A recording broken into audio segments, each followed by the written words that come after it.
Excisional biopsy is an essential clinical skill for an accredited skin cancer doctor or GP. It's essential to allow diagnosis and guide appropriate treatment. But what happens to the patient's tissue sample once it reaches the pathology lab?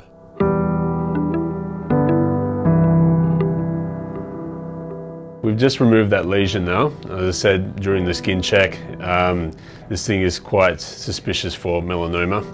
So hopefully it isn't, but we'll get you back in 2 weeks to get those stitches out and I'll give you the result.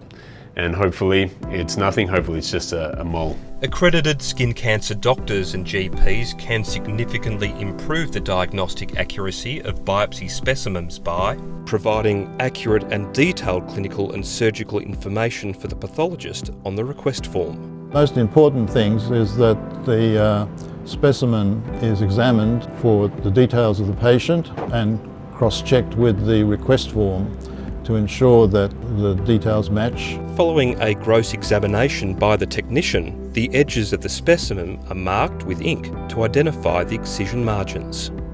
For the first time, the specimen is removed from the specimen container and examined, and a decision is made on how many blocks will be taken, how it will be dissected and how it's going to be inked for orientation.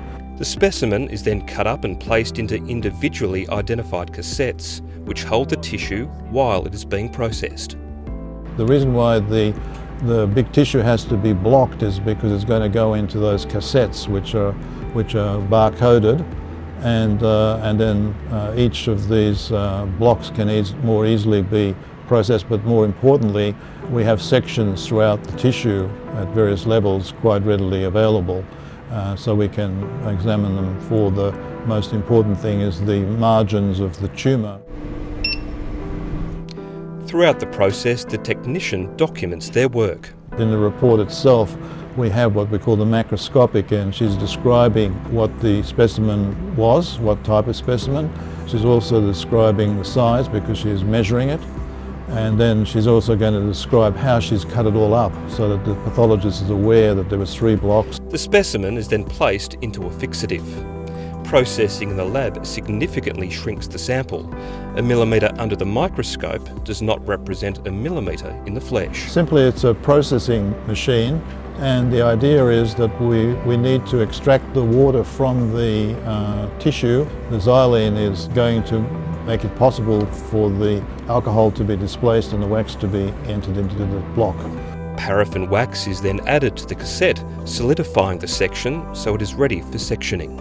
The orientation is important because that's how the sections are going to be cut, and for the pathologist the orientation is dictated also by the inking, and we can see that as the tissue pieces are actually placed into that mould. The embedded tissue is cut into wafer-thin sections using a microtome. The sections are floated on a warm water bath, picked up on a glass microscope slide and then dried in a warm oven. The slicing is at a very fine rate at 4 microns, which is 1,000 microns per millimetre, so you can get a lot of slices out of that tissue. Sometimes we come back to the block. It's preserved once it's in the paraffin and processed, and we can always return and either cut deeper slices if we wanted to, or we can reverse the tissue in the block by melting it down and coming on the other side. The paraffin wax is then removed completely before the slide is stained and processed again through water, alcohol and xylene. With that stain, we can see various layers of the skin, and the structures like muscle and nerves and the vessels, etc., are going to be differentiated by different colours and also their structure. But within tumours also, we have specific features which are highlighted and contrasted that we can see with those thin slices which are being stained. A cover slip is then applied to the slide before a final audit of the sample is done. It's very important that we have the right sample, the right patient and the right block that's been cut. And so the slides that have been produced and are with this last station are compared with the block to see that it's exactly the same patient that's on the slide in the request form.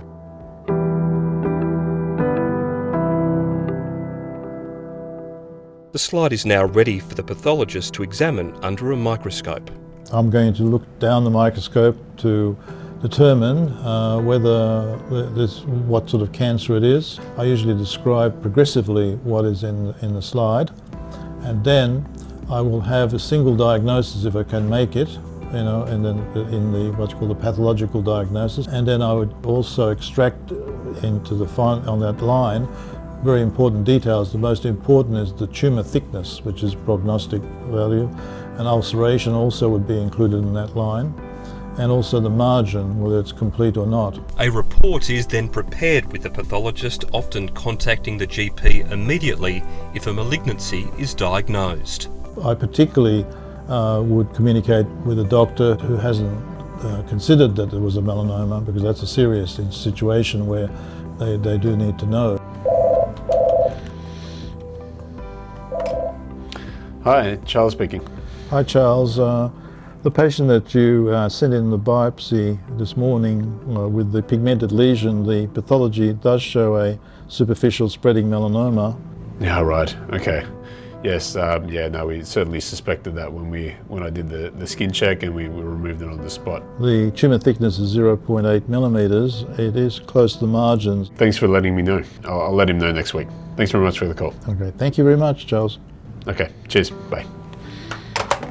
The GP then meets with the patient to discuss treatment options. Hi John, so we've got the result back from the lab. Unfortunately, it's come back as a melanoma as suspected, but the good thing we acted when we did is it's still quite early. But what this highlights is that we need to do regular skin checks, and we need to be sun smart, like putting sunscreen on every day. When a melanoma diagnosis is confirmed, the next step is a wide local excision and confirmation of adequate margins. For a 0.8 millimetre thick superficial spreading melanoma, the clinical guidelines recommend a clinical excision margin of 10 millimetres.